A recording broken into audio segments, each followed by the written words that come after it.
girl. This is so cool. I'm so excited. I can't even tell you how excited I really am. Woo. Oh my God. Okay, yeah. Peace, family. I'm back. And so today who's on these Facebook pages? Well, on these Facebook pages, I actually know this sister for real, y'all. And I'm so proud of her. I'm so proud of her. I remember when she was 16. Woo, child. Woo, yeah, child. And she was super brilliant right now. So, dear sister, how you doing? Good. I feel good. Good. So you still, what name are you using? Hey, look, I had a few names my damn self. I didn't use them all. I know, right? But what name should I be calling you today, Queen? To the internet, we are Sherette. All right. Say it again. Sherette. Sherette. Okay, so we're being joined by Sister Sherette. Bam. And she's going to talk to us about Be Healthy Now and her journey to be healthy now. So, sis, what made you start this journey to Be Healthy Now, which is her company, y'all? So interesting. Oh, you're up on this phone now. Interesting enough, I started because I really wanted to give birth to children, and I said I wanted to do that appropriately. I wanted to do it in a manner which was giving the next generation a chance.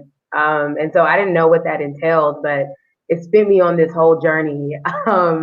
And at some point I was surrounded by a lot of people who ate a lot of vegetables. Like we would just go to soul food restaurants and things, and they would just get veggie plates. And I'm like, what is this? So that kind of started it. And I was definitely still eating how I was in the midst of that, but it kind of just sent me on this journey. And I'm still on it, but it's kind of just sent me into this. I never thought I would not like eat meat, but it was just a yearning to be better. And so I keep learning how to be better. And I'm like, okay, well, that works. So, but that was my ask to the universe is let me be a divine woman so I can birth a child. Right on, right on. So what was that like? Did you just stop eating certain things immediately, or what was your first introduction? No, so I guess, so I have a history of overeating. My relationship with food is that of comfort. Like, if I feel this way, I just want to eat, it's really been a comforting thing. And so I had an incident where I lost control. One of my birthdays, I was drugged and like my car was stolen. It was like this big event right before my birthday. And it was the first time I lost control, and it was just scary. And so I started, taking back on the partying and all this, which that lifestyle for me was like chicken wings. I wasn't eating vegetables at all. It was just like, drink and chicken wings and fries and like steak and shake. And, I was at the bar 5 times a week, So it really, it started really dark for me. So getting out of it took years. I think my true transition, like to a healthier lifestyle, probably I would say took a good like 4 years. And then I had a traumatic event. My biological father, I had healed my relationship with him, which was beautiful. That was so beautiful. And at 49, he transcended. And me and him talked a lot about food and our relationship with it. It was very similar. So that hit home. It was like, okay, either I'm going to change or I'm going to die. So unfortunately I can't say unfortunately, but that was the traumatic event that was like, okay, that I remember when I was like, I'm not eating meat anymore, and that was a big thing because it was, for me at the time, I thought it was a sacrifice, but now understanding what I'm gaining from, and really my thing is like, when you say healthy, we define that as so many different things, but you have to define what that is for you. And like, for me, healthy is like wholesome, natural foods that were given on this earth for me to eat, so that looks different. It's not a label on it, and being okay with that. So like, I have a friend who stopped eating meat, but she still ate bacon for like a year. And that was her journey. Like, I love it. but it was still like a better version. She still wasn't. It was still that was where she could meet herself at the time. Right. So I've been very steadfast and definitely making progression, but being compassionate with myself. So much of our food is mental, and so I've really had to work on that mental part and like let the food follow. So I think the traumatic event was definitely that moment that shifted, but I had been moving towards it for years. And that was just the thing that was like, okay, girl, if you gonna play or do it. But it's been years. It's been like 4 years. So, what was your exact relationship with food? Like when you were a teenager and then as a young adult, what was that really like? Was it that you just ate to eat, or you just looked at things and you ate a little something, you gained weight? Like, what was that about? I've Now, always just eaten all that I could. It was always kind of something that was congratulated in my life. And like I would go to people's house and they like, that girl gonna eat. And I would enjoy everything. I would eat everything. And it was like almost a medal. Like I'm gonna eat that. But I've always been big. I remember being in high school and being 220 pounds. So I'm lighter right now at 31 than I was in high school. So I've always remember being big, but I think now that I'm on the other side of it, I think food was definitely a means of punishment to myself in a way, but it felt good. So it was a different kind of relationship because I always overate to the point where it hurt.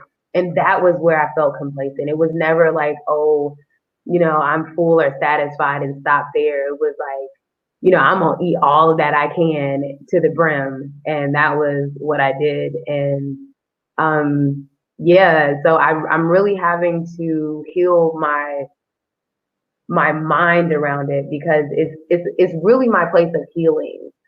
So shifting it from my place of hurt to my place of healing has like it's made a turn within inside of myself to be able to see me.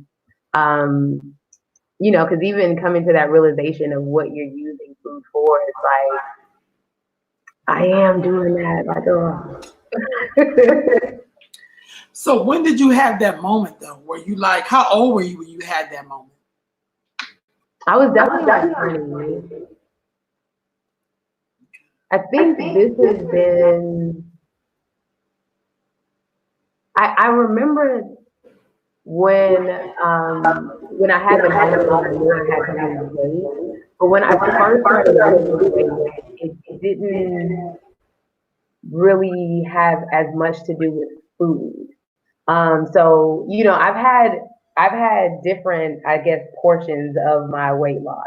The first one was like get your butt in the gym, eat chicken breast, and just get up and grind and be in the gym. And I did that and I lost weight, and then I plateaued and it was like, okay, so this last real like get in there with my emotions, I think I'll say it has to be with the transition of my father. So it's been about 5 years where it's really been like a spiritual thing, like really kicked into gear here. But somewhere, yeah, somewhere in that, and I can't think of a moment. It's been like a whirlwind. I really asked the universe, like, hey, I want to heal and get to know myself, and like it kicked into gear somehow. My whole life changed. So it wasn't even just a diet. It was like, food, and then like yoga came in, and then spirituality came in, and it all kind of traveling and seeing how my body reacts to real food out of the ground. Mm-hmm. When I travel and really eating real food, that really put the science of food with me. Like when I eat real fresh food, my brain cuts off and it's like I don't have to eat anymore. But when my food is void of nutrition, I overeat easily, very easily. I overeat more when my food is cooked versus when it's raw. And so travel really brought that into, and that's probably been like my last 4 years. But really, when I started traveling and getting into real food and nutrient dense food, that was my relationship. That's when I really saw the shift to kind of be more aware of that. So how did you get to Be Healthy Now? What made you start that? I was in, the name comes from, I was in massage school. So I'm a neuromuscular therapist, and I learned the body through body work Oh, and what is through, that? What is that? it's a fancy way of saying I studied muscles. If a physical therapist and a massage therapist had a baby, it would be a neuromuscular therapist. Okay. That's how I like to explain it to people. But my basis in balancing comes from body work and understanding how to balance the body through muscle release. And it was like a physical thing, but it really has translated spiritually and like through my food. But when balancing your body just works. And so neuromuscular therapy teaches you that because you learn muscle release in a way that actually balances. Like if your pelvic bone is imbalanced, you balance it through muscle release. But if your back is hurting, you actually stretch out and balance the front of your body. And that's how you get the pain to come off of your back. Wow. This is probably a whole nother live, but no. You're giving us a little glimpse. So taking that to food, I was able to see like, hey, when I overeat, it's not just the feelings and the emotions, it is, and I definitely had to deal with that. But when dealing with that and going to the food sources, changing that has really allowed me to take food and cook with it like I do. Because when you start eating like real collard greens, like you remember what collard greens used to taste like versus now, even real chicken, like we know, but when I love when they say this, oh, our grandparents ate, collard greens with hog mogs and they lived to their 98, Yeah, but like their hog mogs were actually real. I get that.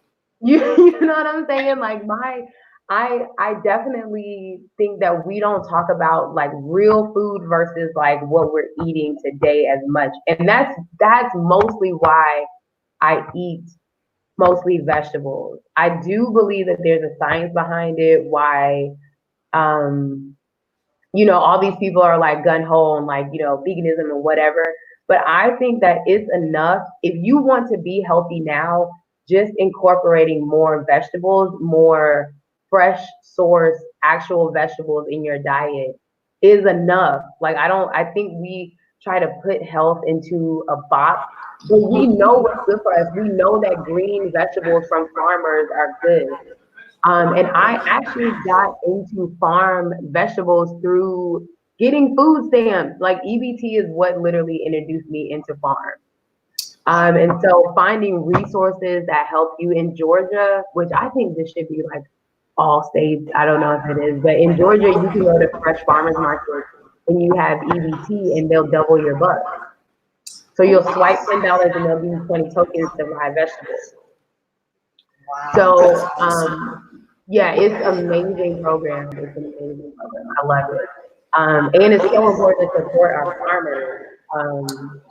So important. And I love this whole movement about growing your own food right now. It's awesome. But it's so many benefits because it shuts off that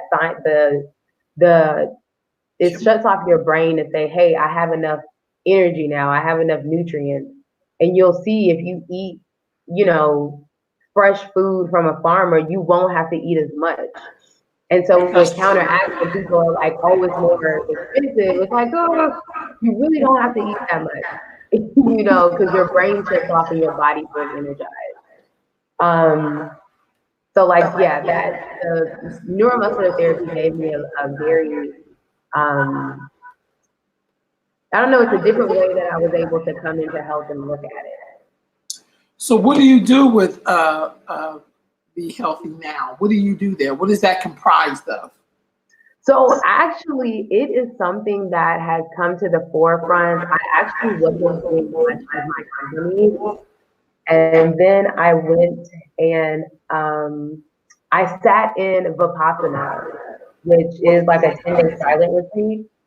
And I was kind of convicted, like, if I'm gonna do something that I love to do, I need to help my community in everything that I do.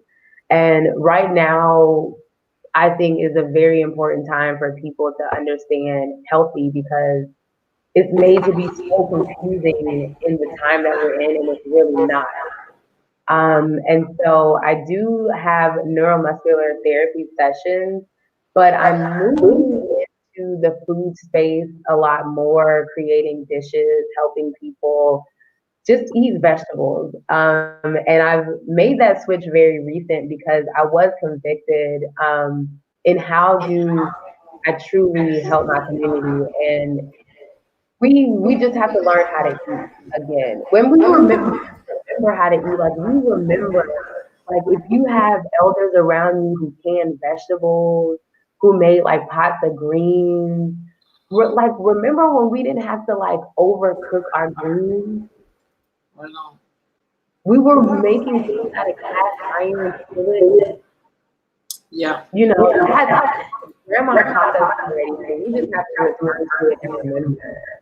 And I think showing people that is super important. So I've started dabbling with it a lot here lately, showing recipes. I do help people with recipes and getting things together. I haven't really posted it. It's one of those things like if you know me, I'll do it. So I haven't pushed it out, but I'm actually working on an e-course as well that goes through morning routine, like getting your mind right, taking that time to quiet your mind and start your day off. When you start your day off with water and juice and tea, your day just goes better. Like you're gonna eat better, you're gonna be better, you're gonna be happier. And I think a lot of the times in this society, we just get up and go. And it's like if you think that you should go warm up your car, you should warm yourself up, bro. It has to happen. So I think that like getting into that routine of warming yourself up is just as important as what you put in the pan to cook it because it'll allow you to cook it with ease. So just creating a course where people can go in one spot and see health in a different way, how to cook vegetables, how to prepare them, the basics, flavor profiles. People are really um, like putting flavors together is a trouble point for a lot of people. Hmm. You can give them all these seasonings and you like season your food, and then they're like, "What do I do with this?" So creating a guide on how to season and profile to see what an Asian profile, the ingredients you use. So breaking down cooking in a way that makes sense. And I don't care. I don't care what people eat. Honestly, go have ribs. Like just have vegetables. Make days when you might not use these vegetables and you create, juices. You just need to balance it. It's a balancing act. And if you start with vegetables, I think it leads everybody to a beautiful place. But that's what the course is. So I'm working on that. I don't have a launch date. It's all right. That's all right. You're getting there. How would you suggest for someone to get to know vegetables? Because what I find is a lot of people don't know vegetables besides tomatoes, maybe some lettuce, maybe pickles and cucumbers. See, I just said pickles because then it's like, you get the sandwich, you may stop adding pickles and Yeah. add cucumbers. So how should people start to get to know their vegetables? For me, I like when I started, I would pick recipes sometimes or an ingredient and just start with one. Say it's like you eat butternut squash somewhere and you're like, oh, I want to see what that does. I still Google recipes. Like, I made a video on my page the other day where I went to the farmer's market and got pears and green beans. And both, I got the discount bag because I love the discount bag, girl. Woo! For the discount, Lord. I do. I love the discount bags. So both of them, I had produce in the bags that needed to be used. So I just Googled the recipe pears and green beans. And it was the first time I made it. It was delicious. I reduced the pears in a little brown sugar and a balsamic vinegar and sauteed the green beans in coconut oil and seasoned it a little bit and then threw it in together and stirred it up. And then I put some chili oil on top to make it like a sweet and spicy Indian pear dish. And so, you just work with, like, if you see something and you want it, you just work with one ingredient at a time. And if you can get to the farmer's market, people who grow their food tell you how to prepare it and keep it clean. Like I learned so much from my farmers. I'm forever grateful to everyone who farms. So important. But if you go to a farmer's market and you see something, you're like, I like the purple the next day. Ask the farmer, and I think you can do 3 recipes to do. So a lot of my time traveling and at farmers markets and farmers markets locally, they have taught me how to cook, period. Right on, right on. Definitely start one ingredient at a time. So how would you what would you suggest in terms of if people want to start growing like some vegetables or herbs in their house? How would you suggest that they start? So I'm there right now. I'm gonna be honest. I have a garden at my house, and I have lots of things growing around my house, but I'm not the main tender to them. So I love herbs though. So starting with herbs is so cool. And also regrowing things. I love to regrow. So I that's really where I started, if I'm honest. So taking the bottom of green onions or like taking a little piece off of the basil that you already have and replanting. That's really where I started to grow. And them green onions, you can always have you some green onions. I love those. Also, I know at my market, so one of the things too, I come from a very blessed place to be able to start this journey. Atlanta is amazing with our food sources. I have access to such amazing things. So I think one thing too in the conversation that when you talk about food, you have to talk about access and really truly being able to just start with what you have. And so that's why regrowing is so near and dear to me as well, because sometimes I do go to places and they don't have access. But I know here we have cilantro that you can get with or without the roots. So I always opt with the roots and replant them. There are some stores have like already planted basil, so picking up stuff like that if you're really like trying to ease into it. But whatever you already eat, if you love basil pesto, start with basil. But the herbs are great and the regrows like green onions, like you can't go wrong with green onions. You're gonna use them and you just sit them in some water, let them start growing, and then put them in some soil. You know. So that was probably my easiest introduction for sure. Do you need lots of space when you do something like that? Do you need a countertop? Do you need what's the simplest way to start off? I put mine in the window above my tree. And that's where I started all of my regrows. And I do have pots and things around the house, but I throw like plants are such energy. It's just like you put them around and just show them some tension. You can move them around. You don't even have to keep them in the same spot. But I just started in my windowsill right above my sink. Because that's the one thing with plants is like they just like attention. So put it somewhere where you're giving it attention. The plants will talk to you. They'll start like, when you're at home and you're like, oh my gosh, I need some water today. You usually sitting at the desk like this, like I need some water. And when your plants over there in the corner is doing that, they need some water too. So they'll talk to you. as long as you pay them some attention and watch them. So just put them somewhere where you gonna at least 3 days, sis. Okay, at least just you gonna look at them, and that's how you start to cultivate them really. And so I think the windowsills are perfect, especially somewhere in the kitchen because you got to eat. So. So I've shared your Facebook and IG information so people can contact you. Um, what kind of things can you help people with through Be Healthy Now? I like to do recipes. I have actually done some consultations, people with grocery lists. I still do services with the neuromuscular therapy. So I have had a digital one. It's so that was definitely different for me, but I enjoyed it. With neuromuscular therapy, my biggest thing is just teaching people. I love to teach people. If you can get information and pass that on or use that in your life, even when I'm not here, like that's my goal. So with NMT, I love to teach at home therapies that you can use to balance out. Um, and also, I do consultations for things like teas and that sort of thing.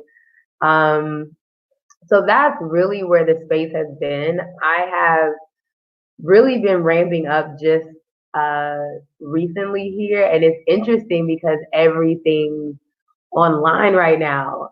Um, so I have done cooking classes and things, but they're kind of on hold right now. So trying to find that space into helping people digitally. It's actually been really cool because I've been recording myself more. Um, and so yeah, but that's been a new thing here, digitally helping people. But I have had my first session and that was cool.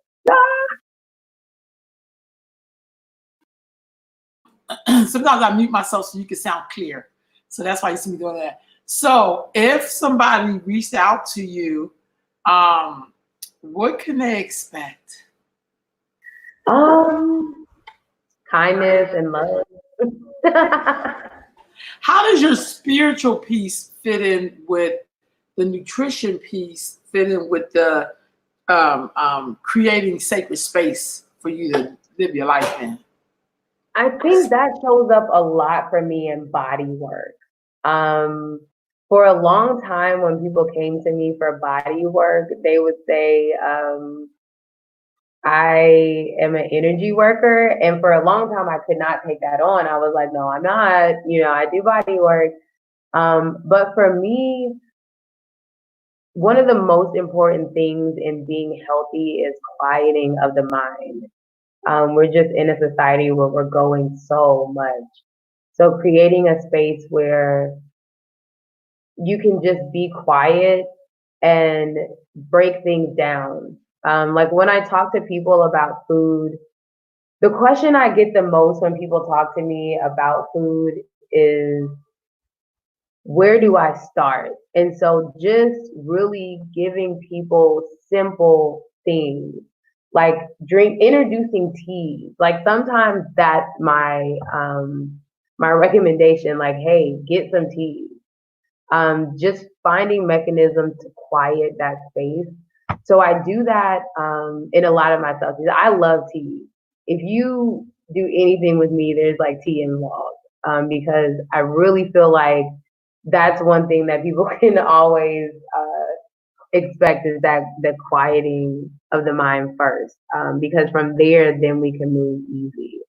And so, like I said, I don't really believe in labels, being vegan or vegetarian or any of this. It's just what can you use right now to transition. And for some people, just taking one day where you only eat vegetables is enough, and you go from there. But every time I talk with somebody, it's so vastly different. The way we move is so different. Some people really do need a sun salutation yoga, or they might need to introduce teas just to be a little calming, or maybe they can't even get to that because their back pain is so like throbby that we have to address that first. So it's really very customized, like when I talk to people, and you have to first and foremost be honest with yourself, take a seat of responsibility. We have to accept that everything in our life is what we choose, and be present in the moment. That if you're here, if you're watching the information right now, you're taking the steps.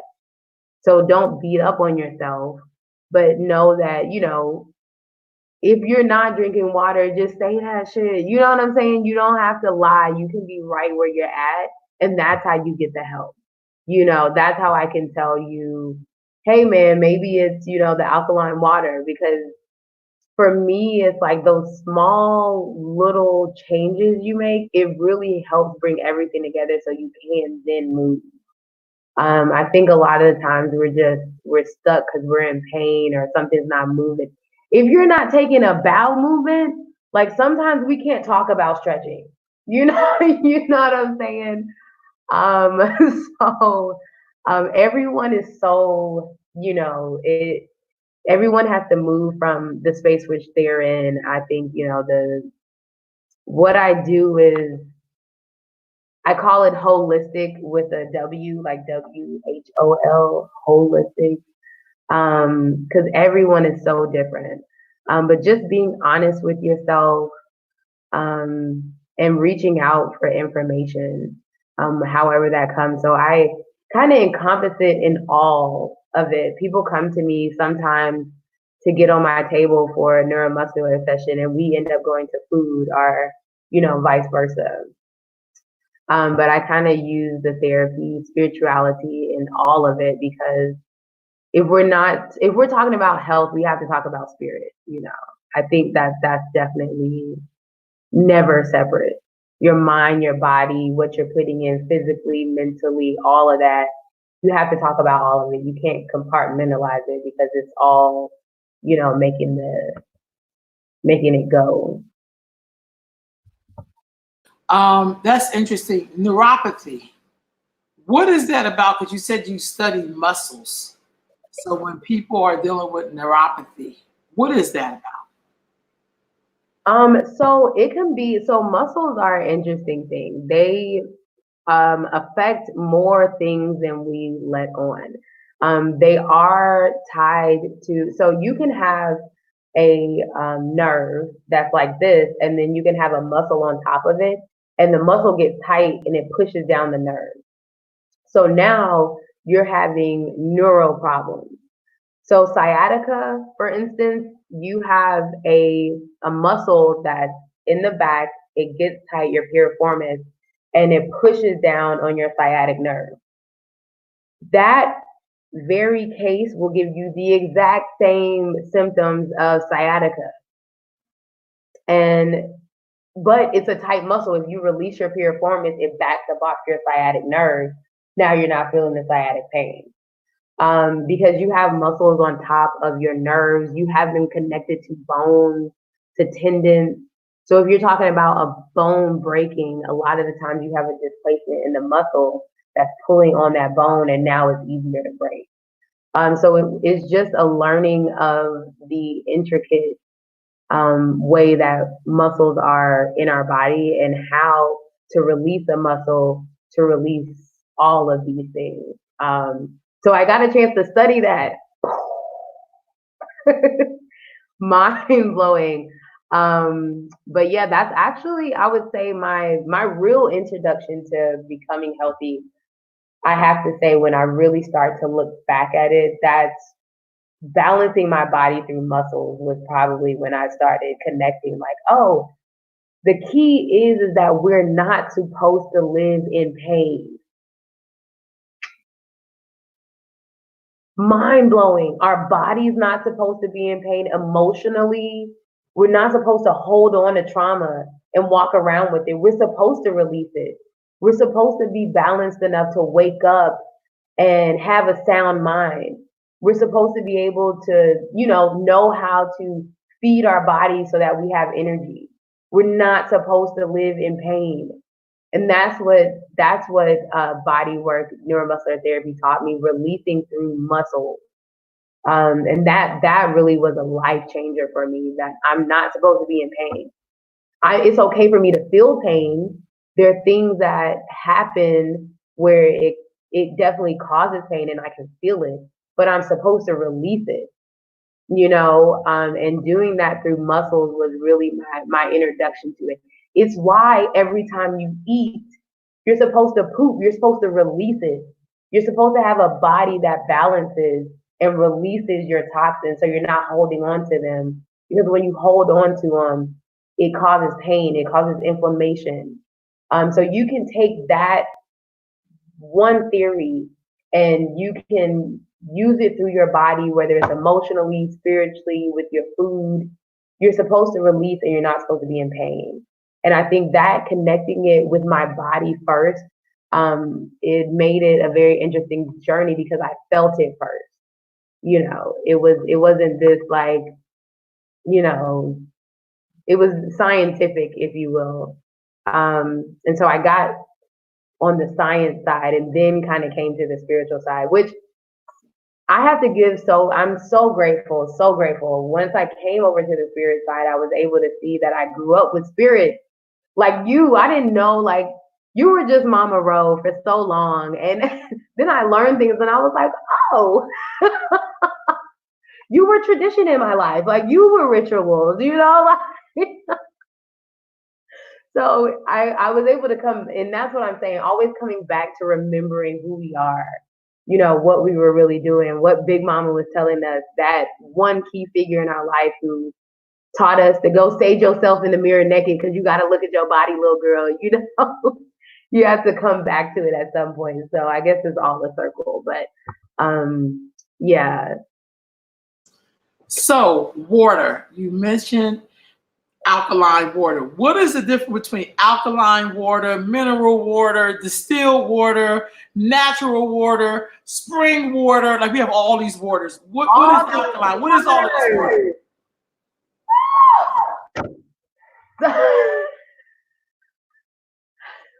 Let me first say that water is so important. It's so important. It what allows everything move through your body. That being said, with water, you have to start where you at. Now, alkaline water, for your body to be alkaline is basically on a pH level, your body's balanced, is how I like to put it. And so alkaline water helps that process for you to come back to an alkaline state.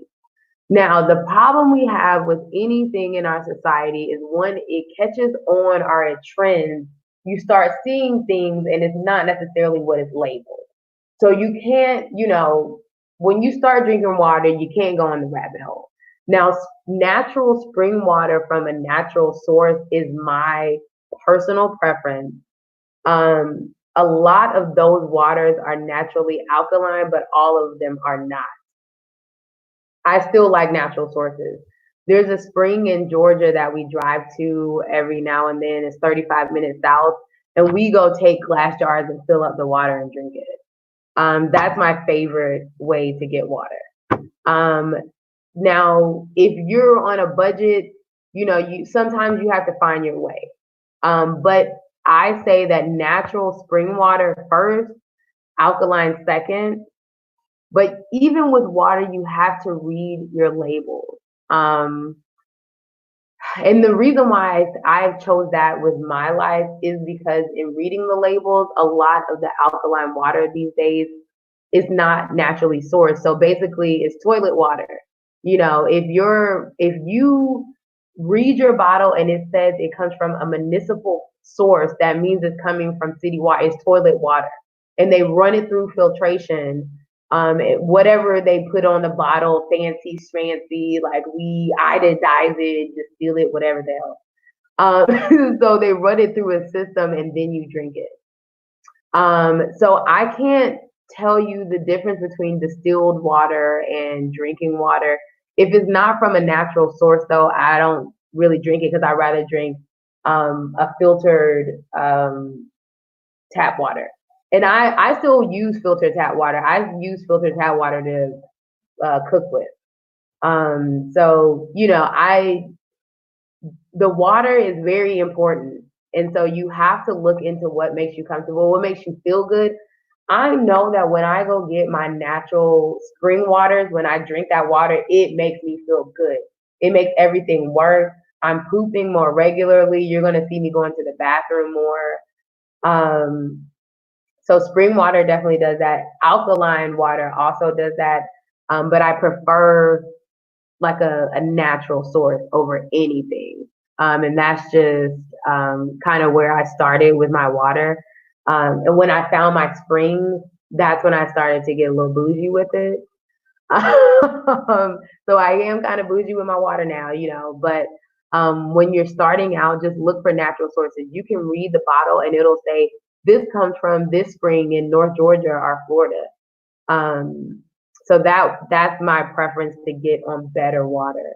And then research, you know, like alkaline is really good. I'm not knocking it, but for most people out there, to have access to a good source of alkaline water, it's just not there. When I'm talking to most people in my life who aren't, especially if you're not in a metropolitan city, or you're not near a natural source where you can go catch it yourself, alkaline water gets to be up there. You're talking like people are paying, you know, $5 a gallon, which is, if you're supposed to be drinking a half a gallon to a gallon a day, you know. So I always push natural sources more than anything.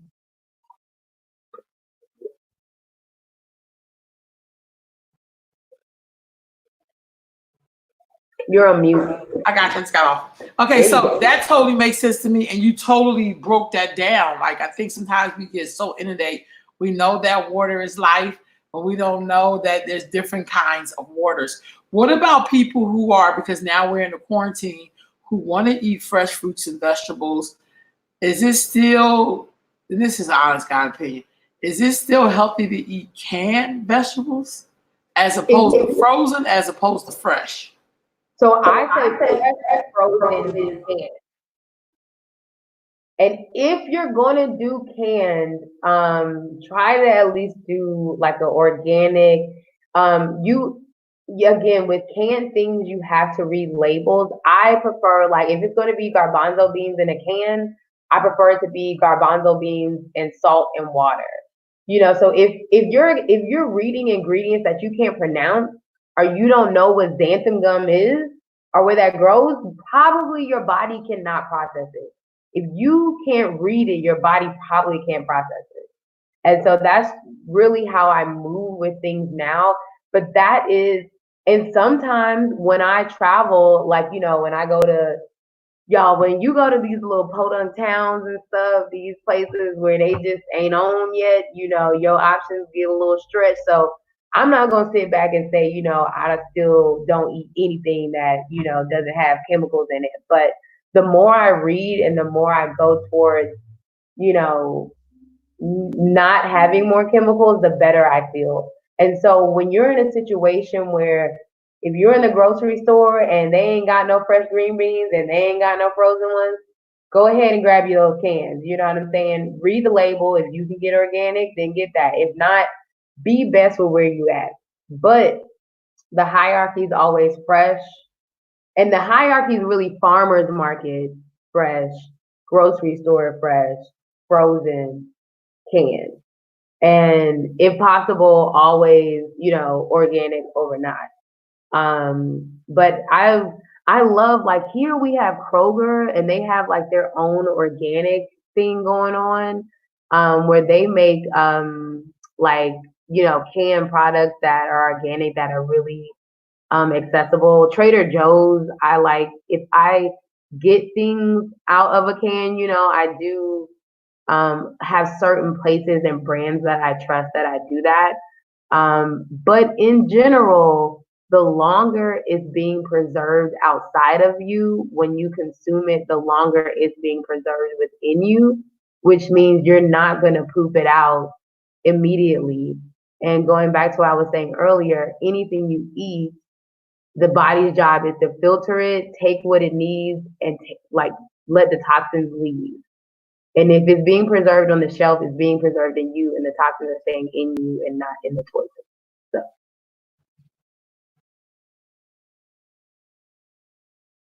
That's what I heard. If you preserve it in the can, it also preserves you the same way. So that makes a lot of sense. What about meat? So I personally don't consume meat. That's a choice that, to be honest, to find balance in my life, I had to let it go. I think that all of us need to consume less, period. I think our portion sizes for most things are out of control. And so if you're going to eat meat, know what makes you feel good. Be conscious when you eat. There are people who feel horrible when they eat beef, and there are people who feel okay. And so I take up, before you make any changes, I always tell people just look. It's a lot of the times when you're in a space where you're just like, I need to change this, I need to change this. It's like you're beating up on yourself. So step one is really like being where you're at and loving yourself right there. So that if that means you're eating, chopped sausage, cheese, pizza 3 times a week, just be right there and eat it and see how it makes you feel. And so at some point when you start loving yourself, you're gonna come about that cheese. Are you gonna come about that sausage if it makes you feel bad? So like when you have more meat on your plate, it might make you feel lethargic. So put more greens on your plate. I'm a firm believer of you don't have to fit into any box. You don't have to not, you know, eat anything. You don't have to let it go. But if it feels bad, maybe do less. And if that takes you on a journey where you don't eat it anymore, so be it. For me, I am like, food is very chemical these days. And I think a lot of us take what I just said as a cop out. And I'm going to just go there. You just saying that, you don't want to give up chicken wings because you just don't want to give them up. And you're like, oh, I'm going to love myself right there. But it hurts your stomach. Every time you eat it, you be in the bathroom. So, being honest with yourself. And if you stop doing it so much, I'm telling you, if your body, the next time it actually feels when you eat it, you're going to be like, whoa, sis. If ice cream disturbs your soul every time you eat it, just stop eating it 3-4 times a week. Go down to 1 time a week. And baby, on that 4th week, it's gonna feel a little different. You know what I'm saying? So I don't feel like people ever have to give up anything, but feel what makes you feel good and go towards that more. Feel what makes you feel bad and just less up on it. And if you continue to choose to love yourself, your diet is gonna look like what actually feels good. Because when I say feel good, I don't mean emotionally. I mean like what your body feels. What does your stomach feel like? If you're eating something and you have gas afterwards, that's not it. We're not supposed to live in pain. We're not supposed to be, passing gas and sniffly after we eat or lethargic and go lay down. So, just move towards what feels good in your body, what gives you energy. And for some people that means no meat. Some people it just means less meat. Some people it means just fish. You know what I'm saying? Most people it should mean no pork or beef. But hey, live your life. I can't tell you what that feels like. But it took me to come up off the chemicals is what it was for me. I was eating a lot of processed meat, and I had to come off of meat first to process vegetables to get down to real food. So I can't even speak on grass-fed beef and like hormone cage-free chicken because I never got there when I came off of chemicals. But I think that if you're gonna eat chicken, it should probably be hormone free, clucking around and living a happy life. And that'll keep it off of your plate as much too. If you're having to go get the hormone free, the real stuff, you gonna get your slice of, chicken, you gonna eat it and enjoy it, but you ain't eating no 3 breasts. You know what I'm saying? Because you paid your good money for that. So just moving towards real food is a good shift as well. And that may or may not include meat for a lot of people. For me, it did. Because the chemical, I had to come up off of them. For me, it was like, telling the crackhead, oh, you can just, have a little crack in, what do they say, in moderation? Like that don't even sound right. Like, might want to back up off that. That was me and the meat. I had to go no because I used to eat everything, everything. So how did you incorporate now, like your spirituality or yoga or meditation or mindfulness? Like, how did you incorporate all of that Into eating. into your lifestyle? Oh, into my life. Woo, child. I am I am a work in progress, Lord. Give thanks. I am a work in progress. But for me, it's really I'm a very free flowing spirit. And I really encounter people and try to just encounter them for who they are. And I think like I've had this whirlwind of just things that came together all of a sudden because I think all of it's been in my life for so long, so long. Spirituality has been around me, movement, dance, sound therapy. And last year, I about damn near lost it. And I think that since last year, I've kind of um, been able to just settle into it all at the same time. But it was years of just doing what made me feel good, resources. So for me, it's interesting because my health journey came, I used to make a whole lot of money. And my wish to the universe was that I would be healthy and have experiences.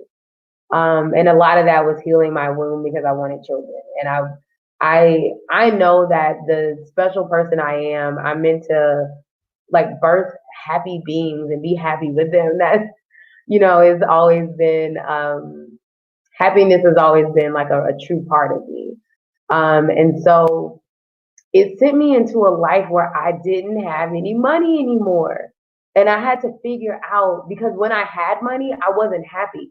I wasn't using my money for anything good. I wasn't traveling. I didn't have experiences. So I just had to figure out my happy with no money. And I started finding resources. It's how I, found the farmers market in EBT, finding free yoga and dance classes around town, going to the park, painting, all these things. So I would just do things that made me happy. And in Vipassana, the 10-day silent retreat, you learn, he talked about Buddha and how his biggest gift to himself was servitude. Because when you accept servitude, especially in a situation where you're not paying money, you can't be picky. You have to take it for what it is because you are just receiving it. And so you don't have you're not allowed to have expectations. If someone is giving you a resource for free, you just take it for what it is. Well, not to say that you're not allowed to, but it's very wise to be open, you know. And so a lot of the resources I just kind of had to come and, you know, sit my ass on the mat in this free yoga class and learn something from it. And so the reason why I can do yoga at home now and practice it is because I've gone to 30, 40 free yoga classes. And at some point, my flow started to make sense. And at some point, I know that when I go and drive and I can't turn this way to see, to switch lanes, that I need to get on my mat. And I just flow through it. So it's been a trickle effect. but I use resources and people who come into my life. I asked the universe for it, and it started to come around.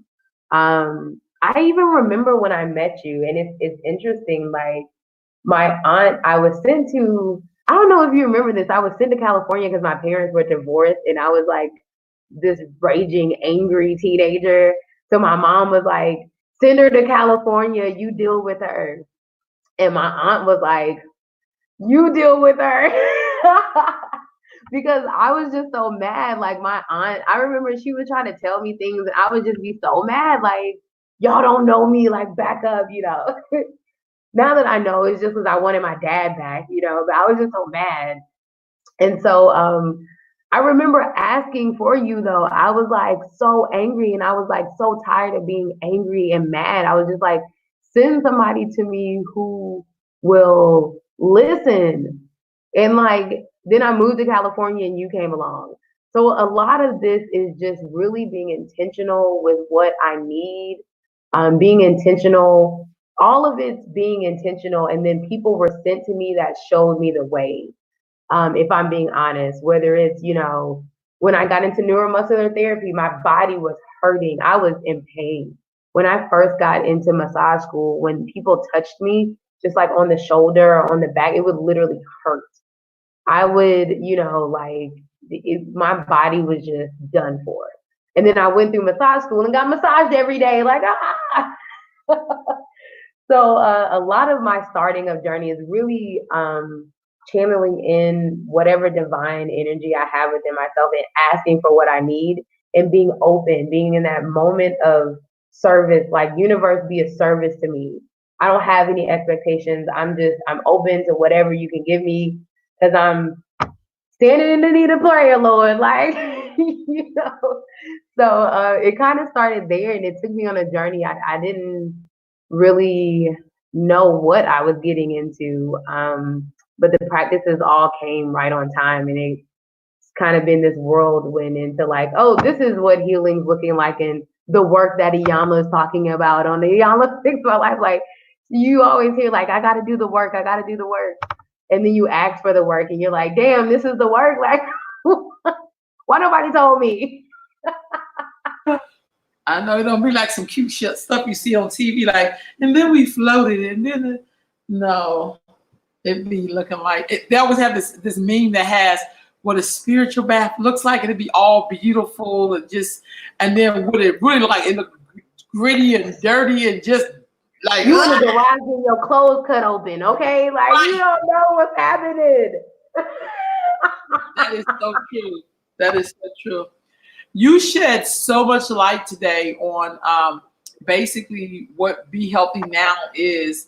Some of the elements that you talked about, because you can't get it all in 60 minutes, but right. I love the way that you share it, because I think sometimes when people are dealing with getting healthy with their mind, their body, their spirit, I ain't gonna lie, to me, I always like when people have some kind of background or story that feels like my own. Somebody who never had like issues with weight, for me, can never understand what it's like to look at your gut and be like, why the fuck ain't you leaving? Like, I mean, you know, like it's not the same. It's just not the same. It don't mean that other people who don't have gut don't have issues. But for me, there is something in the struggle of when you're dealing with your eating habits, or why you eat so much and you're not even hungry. You eat breakfast thinking about what you're going to have for lunch. Like all of that kind of stuff. So it's like, to really be healthy, you have to address those habits that you form to deal with something that's more internal. Right. Things on the outside can't fix, you know, I mean, it assists, but you have to do your own work in the inside. Exactly. And so that's where the beauty of healthy comes in. I think we overcomplicate it a lot because we try to put it in a box. But really being healthy is connecting with who you are and moving from that space. And that comes in so many different ways from so many different people.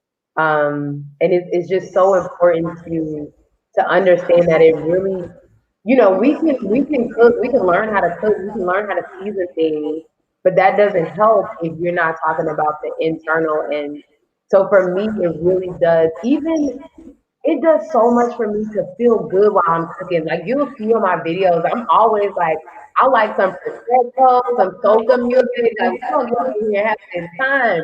Like before, when I was not cooking like that, it was a different experience for me, and I would overeat or not be satisfied. So it's so much more that goes into being healthy, and especially with our food. I think we have to get back into just like loving our food, like loving, giving thanks from even where it comes from, and like just going back to the basics and not overcomplicating what health is because we know what it is. We already know what health is. We Right. know. You gotta eat your vegetables, period. That's real talk, sis. That's real talk. Thank you so much, sis. We're gonna wrap this up, but don't hang up. I won't hang up. Don't hang up. But y'all, thank you so much. Who's on these Facebook pages? Be Healthy Now on these Facebook pages. Connect with her. I shared her information. And Sister Question has a comment for you. She said, yes. When the student is ready, the teacher will appear. And she also says, we do not have to be poor to serve. We don't have to be poor to serve. Most African Americans have a poor relationship with money because of our experiences. I am constantly working on my poverty consciousness. Yes. I think in my journey, I had to have it taken away to even get out of the mindset. And so I definitely agree. I do not think that we have to be poor to serve by any means. But I think in a lot of dealing with that, we miss out on people who are just there right now. In order for your brain to even work appropriately to get out of the poor mindset of your finances, a lot of the times your ass needs to get on a mat or eat better. Like my head was so foggy and I was, I had money and I was able to just move in this robot mentality. So when everything is taken away, now I can have a money mentality. Now my relationship with money is better. But for me, I had to address my spirit, my eating habits. I had to address all that. And that's not everyone's journey. Some people, they get the money first, and then they come to the garden, but I think we have to talk about access to health wherever you're at. And you can get farm fresh vegetables, whether you on EBT or you are a millionaire, y'all can go to the same farm and get vegetables. That's important for people to know. Because I thought for me to be healthy, I thought I couldn't do it unless I had money. And then I started working to get money, and then I was too busy working to get healthy. That's real talk. So, I just want people to know all of their options. Nothing stops you from being healthy right now. You use what you got right now, Right on. Thank you so much, sis. And y'all, thank y'all for tuning in today. I will be back tomorrow on some more information about who's on these Facebook pages. Today is Be Healthy Now. I'll see y'all tomorrow. Thank you.